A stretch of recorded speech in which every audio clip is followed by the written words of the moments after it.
Ah oui. Donc شكرا الاستلقاء. مساء الخير للجميع. دونك نظرا للوقت الزاحم سأكون مختصرا دونك الموضوع ديالي هو يعني سيتطرق بالنسبه لنا في الشاشه هو نتائج مؤتمر 21 حول المناخ وكذلك رهانات مؤتمر الاطراف حول المناخ. دونك الموضوع ديالي هو البنيه العام سيتطرق الى مفهوم العداله المناخيه. ثانيا التغيير المناخي والترابط كوب 21 باريس، سياق مؤتمر الاطراف، كذلك اهداف مؤتمر اطراف باريس، ابرز مواضيع المفاوضات، اهم النتائج، وفوق للحد من عوامل تغيير المناخ باريس، رهانات مؤتمر الاطراف مراكش، الحلول البديله، وكذلك سنتطرق الى واحد المجموعه ديال المنظمات يعني في مجال الايكولوجيا، واخيرا خلاصه. دونك العداله المناخيه كما يشبه لنا الصوره غالبا يعني ما ينطوي على الاعتراف بالمسؤوليه التاريخيه للغرب الصناعي في التسبب في ظاهره الاحتباس الحراري العالمي، سواء من خلال الارث الاستعماري او من خلال الاستغلال الراسمالي الحالي. العداله المناخيه كذلك تعني القطيعه مع العمل المعتاد وسياسه اللوم مع الذي يحمي النخب السياسيه العالميه والشركات متعدده الجنسيه، وكذلك الانظمه العسكريه والنخب المحليه المتواطئه مع الراسماليه المتوحشه. دونك تيبان في هذه الصوره في هذا الرسم تغيير المناخ يعني هي مساله مترابطه. يعني تيبان في هذه الصوره اللي تيبان لكم يعني التغيير المناخي دونك علاقه ديالو الترابط ديالو مع النظام الضغط المائي والمائي، كذلك ارتفاع مستوى البحر والكوارث الطبيعيه نتيجه كما تطرق الاستيقاظ دوامات الثلوج نتيجه ارتفاع درجه الحراره، كذلك تدهور نوعيه الهواء نتيجه انبعاثات الغازات كذلك اكسيد الكربون والنيتروجين والازوت الى غير ذلك من الغازات السامه، كذلك تهديد الانظمه الايكولوجيه والتنوع البيولوجي فيما يخص دوره الحياه يعني ديال الحيوانات وكذلك النبات، وكذلك الصحه البشريه فيما يتعلق بتلوث الهواء نتيجه، وهذا يعني انه عنده ارتباط يعني بمس حقوق الانسان يعني في شموله. تيبين لنا الصوره هنا كذلك الشونجمون يعني التغيرات المناخيه والعلاقه ديالها والمشاكل المرتبطه. تيبان لنا يعني التاثير على الصحه، كذلك لا ديغراداسيون يعني تلوث الهواء نتيجه انبعاثات الغازات ديال المعادن خصوصا غاز ثاني اكسيد الكربون، كذلك هنايا تاثير على طبقات الاوزون، يعني فقدان واحد المجموعه ديال التنوعات الحيوانيه والنباتيه، كذلك التصحر، كذلك التنوع يعني الغابوي، التصحر الى غيره كما ذكرت من قبل، وكذلك يعني القله في المواد يعني الغذائيه نتيجه التدهور والتصحر الى اخره. هنا كما اشار الصديق قبل هو واحد الرسم تفسيري اللي تيوضح يعني ما تطرق له المناخ يعني فيما يخص ظاهره الاحتباس الحراري. تبان هنا واحد ثلاثه اشعه واحد والاشعه جوج وثلاثه. الاشعه واحد هي تجي اشعه الشمس وتولي منعكسه على الغلاف الجوي نتيجه يعني وجود هذه الغازات السامه اللي هي تسمى بالغازات الدافئه كما طرق الاصدقاء من قبل. كاين الاشعه الثانيه وهي اشعه تمتصها سطح الارض، كاين اللي تترجعها وكاين اللي تتبقى تمصها الى هنا. كاين الاشعه الثالثه اللي هي تنعكس على درجه الارض على الارض، وكاين اللي تترجع الى الغلاف الجوي، وكاين اللي تنعكس عاوتاني هذا الغلاف هذه الغازات الدافئه وترجع عاوتاني للارض. وهنا فين تيفسر كما فسر الاخوين السابقين يعني نتيجه ارتفاع درجه الحراره. دونك هنايا كذلك هو رسم تكميلي لهذا كيف يحدث الاحتباس الحراري. تبان لنا الاشعه قضيه هنايا الغازات الدافئه، قضيه يعني الاشعه الشمس كيفاش توصل نتيجه الاحتباس الحراري. كاين عن طريق تقريبا يعني واحد 343 واط في مربع يعني تتحبس عن الغلاف الجوي. كذلك عند تجي واحد المسافه تتولي 240 واط يعني في المتر مربع الى ان تصل الى الارض يعني بواحد لا بويسونس 168 واط في المربع. تبان هنا هو كذلك هذا تتم كما ذكرت يعني هنايا التاثيرات كما قلنا ديال الاحتباس الحراري تيبين في هذه الصوره. تيبان لنا هنايا دوامات الجريمه الثلوج. كذلك هنايا التغييرات التاثيرات ديالها على الدورات ديال النبات. كذلك هنايا تتولي المياه يعني ساخنه، يعني المياه تولي دافئه. كذلك هنايا يعني تيولي التاثير على هاد يعني الاسماك المرجانيه او الاخرى. هنايا تيولي عاوتاني كذلك هنايا ارتفاع واحد سقوط الامطار والثلوج يعني بواحد الكيفيه. كاين العواصف الرعديه، كاين الرحله تتولي تغير، كذلك يعني رحله الطيور، كذلك الدوره ديال الحياه ديالها الى غير ذلك من الظواهر كما سبق الاصدقاء اشاره اليها. دونك من هنا تنستنتجوا ان ظاهره تغيير المناخ هو بالدرجه الاساسيه حرب يشنها الاغنياء على الفقراء، يشنها كذلك على الطبقات العامله وصغار المزارعين والفقراء. عنف المناخ كما تيجرى لكم هو خيار اللي هو ديال واحد المجموعه ديال الدول اللي سواء هي اللي بتروليه بالدرجه الاولى كالعربيه السعوديه كامريكا، هو خيار يعني كيستمر في حرب الوقود الاحفوري واللي هو الغاز الطبيعي والبترول وكذلك الفحم. دونك هذه النتيجه ديال هذا تقريبا هو ما يزيد عليه تقريبا اللي تعني الاحتباس الحراري هو ما يزيد على قرن ونصف من نمط الانتاج الراسمالي وكذلك الاستعمار للدول يعني شعوب الجنوب.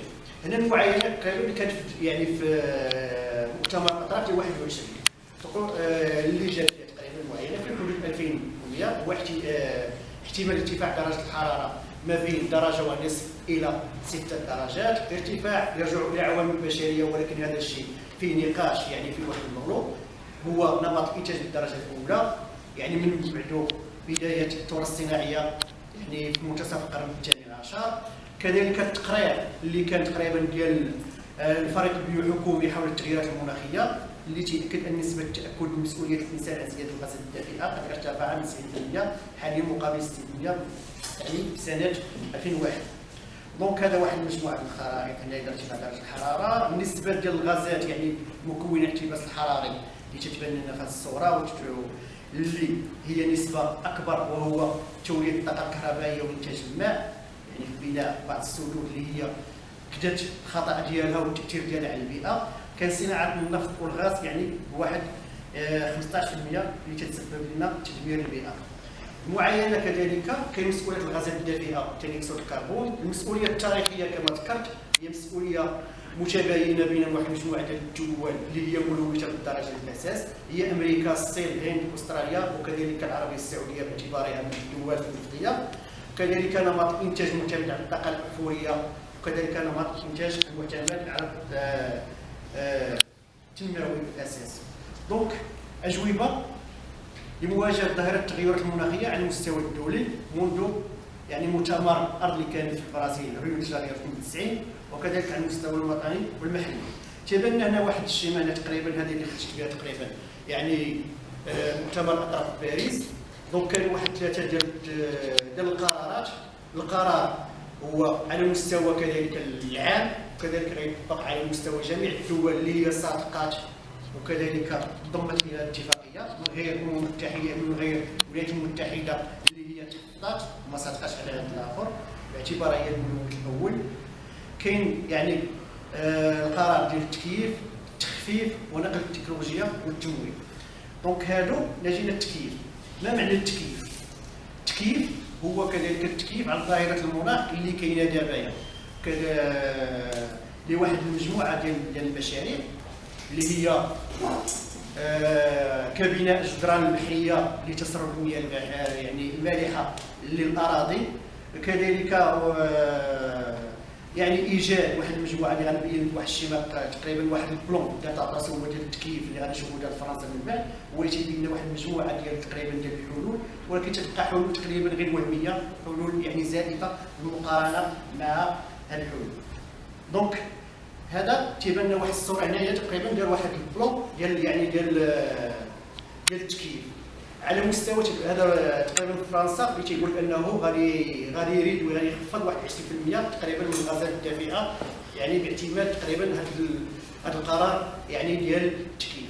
على مستوى الماء تيقول لك انه هنايا غادي يحاولوا ريكيبيريو يعني يحاولوا انه ريكيبيريو الماء ديال الشتاء، غادي يعاودوا عاوتاني اعاده معالجات ديال المياه يعني المستعمله، وكذلك يعني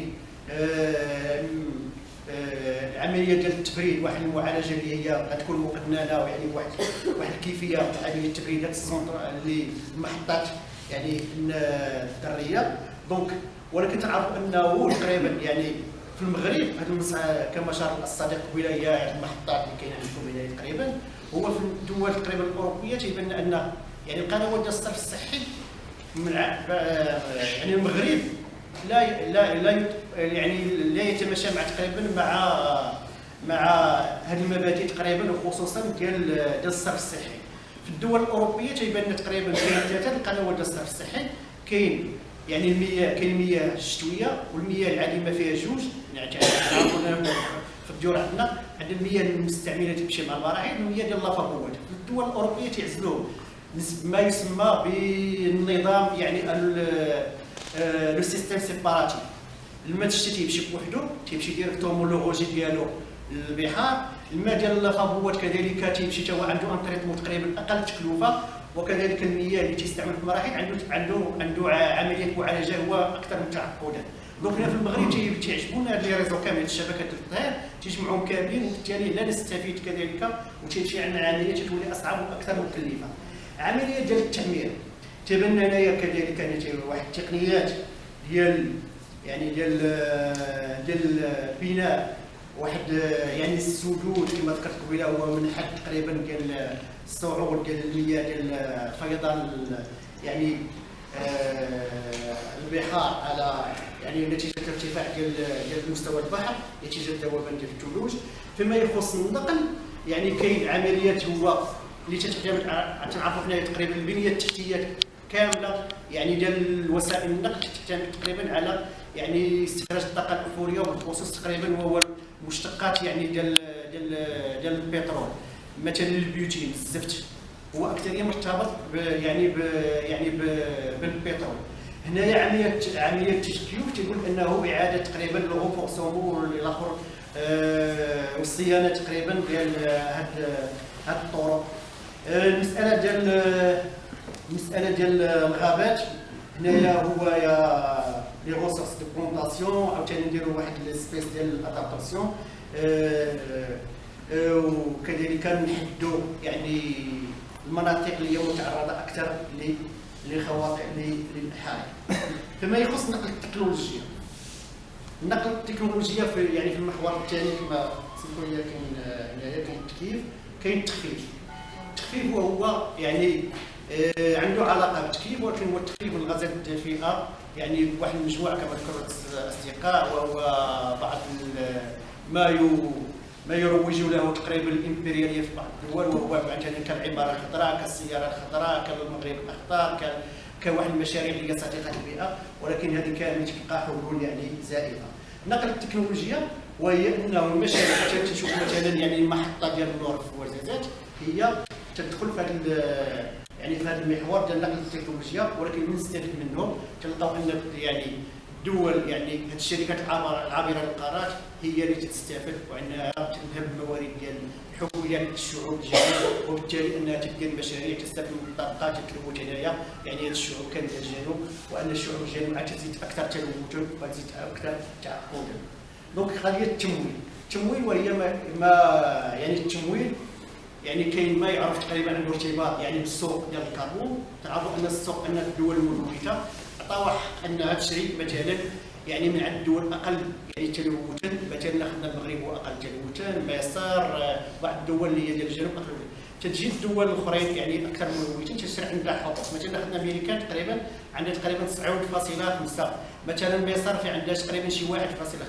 تنتقل مثلا الدول الامبرياليه يعني باسم يعني تعتمد الشركات العابره للقارات، تعتمد الله الدول هذه اللي هي مسيطره على العالم، تدير مشاريع تماكين وتشريك الحقوق تقريبا ديال تتمول بعض المشاريع اللي هي اكثر تلويثا للمناخ، اكثر انتاجا تقريبا الغازات السامه اللي تسبب لنا في الانغلاق الحراري، وبالتالي انه تزيد عمليه تعميق يعني الفوارق الطبقيه يعني بين المناطق، واكثريه تزيد هذه الشعوب وتزيد هذه الشركات المتعدده اكثر واكثر الاقتناع على حساب شعوب الجنوب بتواطؤ يعني مع الحكومات المحليه والقاده العسكريين تاعهم.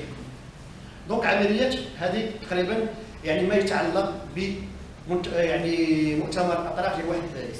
واحد المعلومات عامه كنعقد تقريبا تنعقد ب 31 يوليو الى 11 ديسمبر، المشاركين كيبان لنا 132 رئيس دوله، الاتحاد الاوروبي الى 40,000 مشارك، 200,000 بعثه، مجموعه من الخبراء من منظمات المجتمع المدني، كان واحد مجموعه ديال الفضاءات اللي غتكون تقريبا مواجده ديالها في مراكش، المنطقه الزرقاء واللي هي غتكون يعني مخصصه لجمعيات المجتمع المدني الفاعله يعني في البيئه واللي هي مناضله.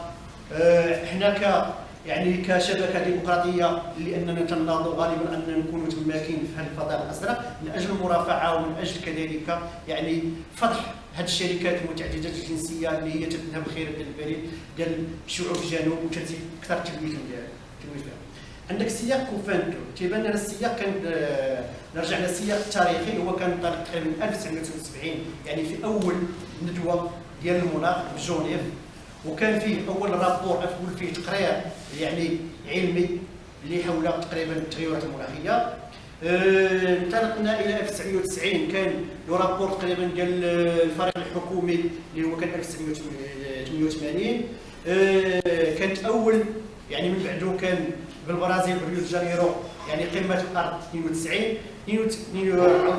كان يعني قضيه يعني المصادقه على هذا القرار ديال القمه، وانطلقنا اول مؤتمر الاطراف اللي كان هو بالمانيا ببرلين 1995 مرورا الى اخر يعني مؤتمر الاطراف اللي كان هو بباريس 2015، والان احنا يعني في الشهور القليله سيعقد يعني مراكش. اهداف مؤتمر الاطراف بباريس كان واحد المجموعه ديال الاهداف، ولكن هي اهداف اللي تخدم تقريبا الشركات يعني المتعدده الجنسيه يعني الدول الراسماليه الاكثر تلوثا على حساب الشعوب والاقتناء ديالهم. الاهداف هو لا يزيد عن درجتين، اليه التمويل كما شفنا، اجنده الحلول وبمساهمه يعني الدول الجنوب والهند. ابرز المواضيع كما ذكرت قبيله هي متطلبات التخفيف مثل التكنولوجيا، التمويل، العداله المناخيه وتحويل الاضرار، والمسؤوليه المشتركه والمتباينه لانبعاث غاز الدفيئه. اهم النتائج كنطرقوا لها الاصدقاء بدون ذكرها نظرا للوقت. دونك تيبان لنا يعني اللي ما تذكرش في هذه النتائج كامله وهو عدم الاعتراف بالمسؤوليه التاريخيه كما ذكرت قبل للغرب الصناعي في تسبب ظاهره الاحتباس الحراري، سواء من خلال الارث الاستعماري او من خلال الاستغلال الراسمالي الحالي.